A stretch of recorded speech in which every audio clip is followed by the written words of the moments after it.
What's going on, guys? Welcome back to the YouTube channel. We're here in Chiang Mai Old Town, right by the Taipei Gate, of course, my favorite spot to film. Although I haven't really been filming here recently, but it is a nice spot to film. A lot of people come out here, do their vlogs. If you look behind me right here, you'll see a lot of people taking pictures. And yeah, it's just such a nice ambiance out here. Everything's very chill, very open area. I can walk around. Thank God it's not very hot right now, so that's one of the things that makes it even better to film out here.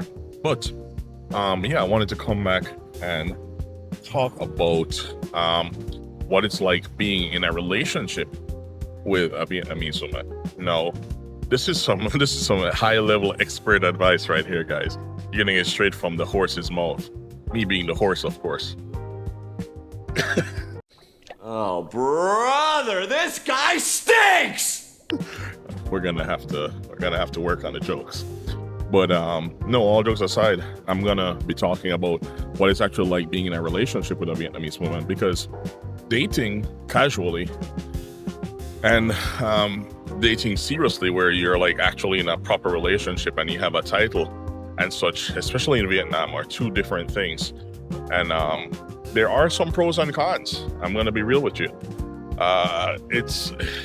They have their quirks, right? And this is almost standard across the board. There's some things that are just gonna kind of be expected to happen. And also there are some things that I would advise to you as a Western man that you probably will want to get in check very early before it becomes out of hand, because there are cultural differences, obviously, dating between cultures. But when it comes to Vietnam specifically, there are expectations of you as a man that you have to uphold. And if you don't uphold them, you're going to have a hard time. So the very first thing I would say is that Vietnamese women can be very, very jealous. They are going to be extremely jealous, and they're going to be very possessive. I mean, I think that goes for most women. Most women are going to be jealous, and most women are going to be possessive. But Vietnamese women specifically, I found that they're extremely, extremely so, to the point where they want to know exactly where you are all the time, exactly what you're doing. If you don't respond for a certain amount of time, they might get mad at you. You might have a angry situation on your hands. And so that's one of the things I would actually put in check very quickly. First of all, I'm of the opinion that, you know, if you're in a relationship, you should be in a relationship. You shouldn't be cheating. So I would give any guy that's traveling and, you know, trying to be in a relationship, I'm going to give you the general advice, just don't cheat. If you want to have fun, you want to play the field, make it very clear that you're doing that, and then you won't have this problem, right?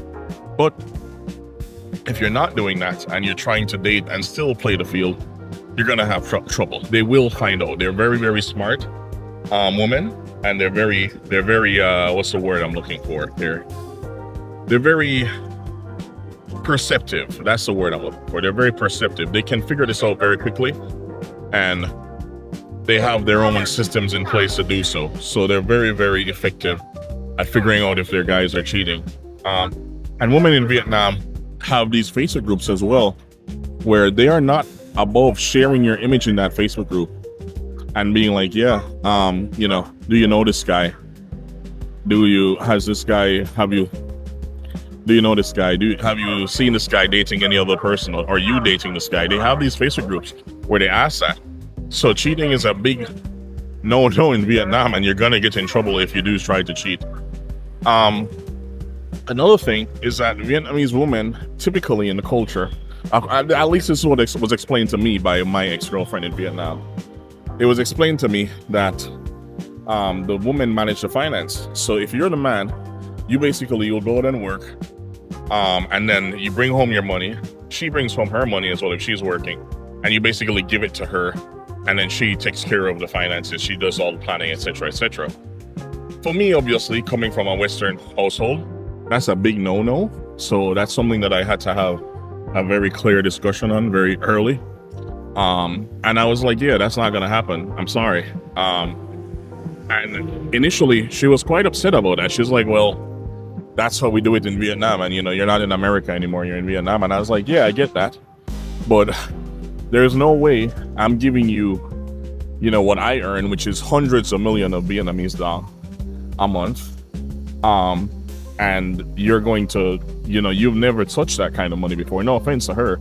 I know she was a very smart girl too. So I don't think she probably would have mismanaged it, but there's no way I'm gonna, do the work that I do, and especially coming from the West, gonna give her my money. I'm sorry. And what I had to do is I had to basically have a sit down with her and explain that, look, here's what the deal is. Essentially, if I'm the guy and I'm supposed to protect you, supposed to provide for you, supposed to pay all the bills, you should also trust my judgment when it comes to managing money. And so that was a discussion that I actually had to have with her about doing exactly that. And so after I had that discussion, she kind of understood. She got it. She said, look, if I said to her, look, for example, this is one example that I gave her. I said, if I say to you, hey, babe, I don't want you going to a certain part of the town, and I don't want you dressing a certain type of way going to this part of the town, and you do so anyway, is it possible that I can easily protect you if you get yourself into trouble doing exactly what I told you not to do? Is that reasonable for me to do? And then she kind of got it. She was like, yeah, I guess maybe not. Hey, all right. She was like, yeah, I guess maybe not. If you ask me to do that, then I do the opposite. I can't expect you to protect me. I can't expect you to do these things. So yeah, that was how I explained it to her. And then I kind of tied it back to the money thing. I said, look, if I'm earning all this money and you expect me to provide and to protect for you and etc., and money is one of the tools that I'm going to use to do that, but I give all the money to you, then how do you expect me to lead? It's either you trust my leadership or you don't. And my leadership has to extend across all things. So I'm going to be the macho man here, and I'm going to say, no, you're not going to touch my money. I will give you a certain amount for the house. I'll give you a certain amount for yourself. And then, the rest is whatever I earn, I can put back in my business. I will make investments or whatever. And you just have to trust that I'm doing the right thing with that. And she got it. And after that, she completely respected it. She was completely fine with it. So that's a little bit of a cultural thing. But I also find that women that are in Vietnam, they kind of know that Western guys aren't going to fly for that, right? So it might be even a little shit test. And that's something that you need to really deal with very quickly. So that's another thing that could come up if you're dating a Vietnamese woman. Family. This is going to be a very tough one.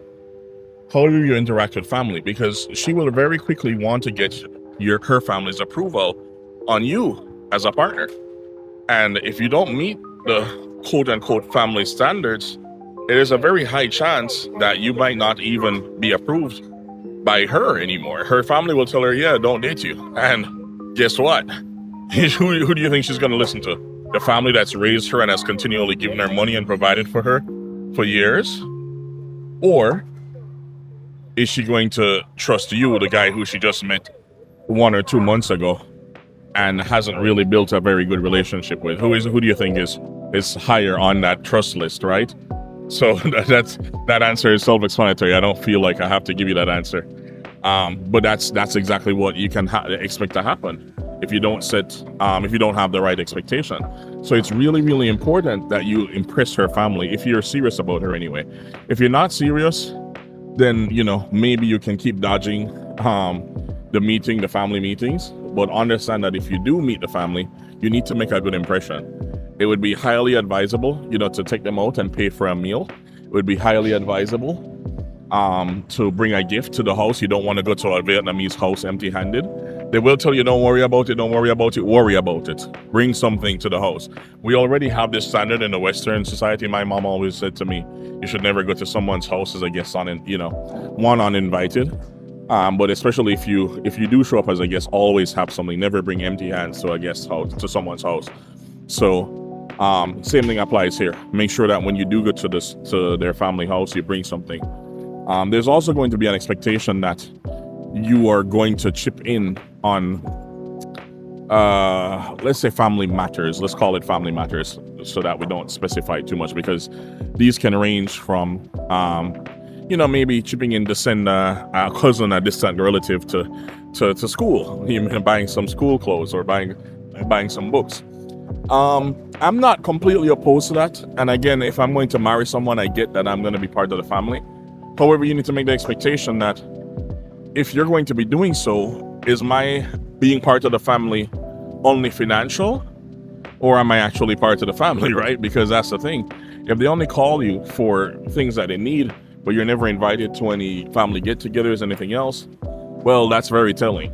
So I would definitely have that conversation about what exactly that expectation is going to be, because you don't want it to be a situation where you just basically become the family piggyback, because that's a very strong possibility in Vietnam.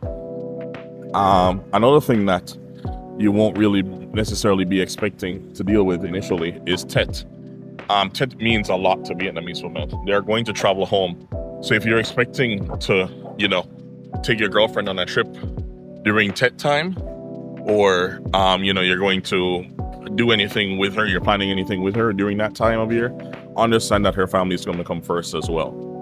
So those are just some ideas that I wanted to share with you in regards to dating Vietnamese women or being in an actual relationship with one. These obviously are a little bit, these are above the normal, just surface level dating stuff. These are going to be more so you've been with her for a month or two, and these are things that you're going to be expected to take care of, or these are discussions that are going to come up. The ones that are serious, they're going to want to get married very quickly as well. You want to have this discussion. You don't want to rush into a marriage, especially in Vietnam, because once you are married, you're going to have they have a lot more rights than you when it comes to them being a citizen for starters. And also, if you decide to start doing things like buying property, having children, they have more rights than you as well when it comes to these things. So you need to be very, very careful and have these conversations, have the right expectations set before you dive into anything too serious. But yeah, those are some practical tips, guys. I think that should help you guys out if you're considering dating seriously a Vietnamese woman. Those are my ideas. And these are my experiences as well.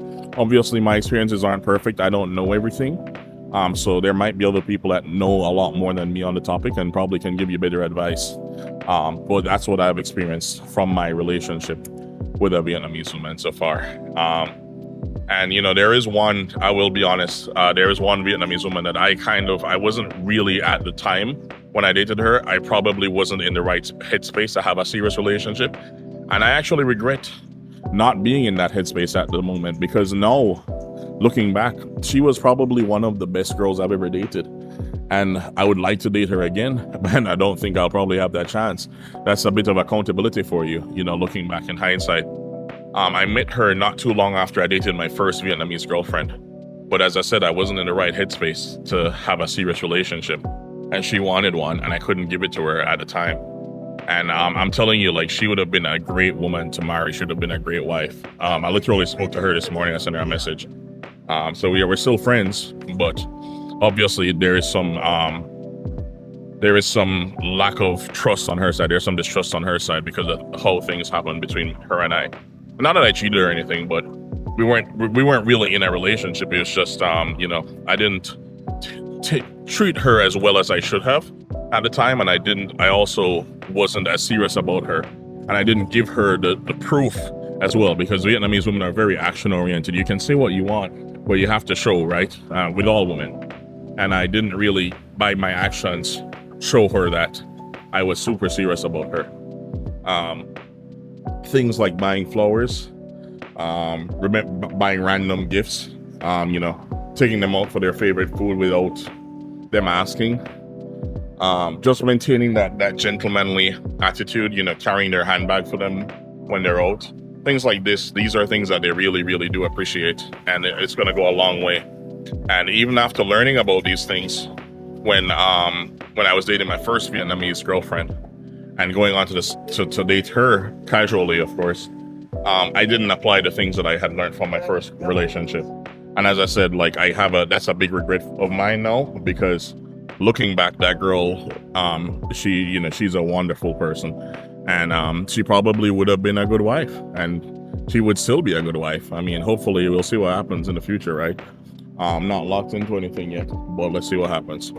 Anyway, those are my tips, guys. I hope that they were beneficial, and I hope that you can learn from my mistakes as well as learn from my advice. I don't want you to have to go through the same problems that I had to go through to learn these things.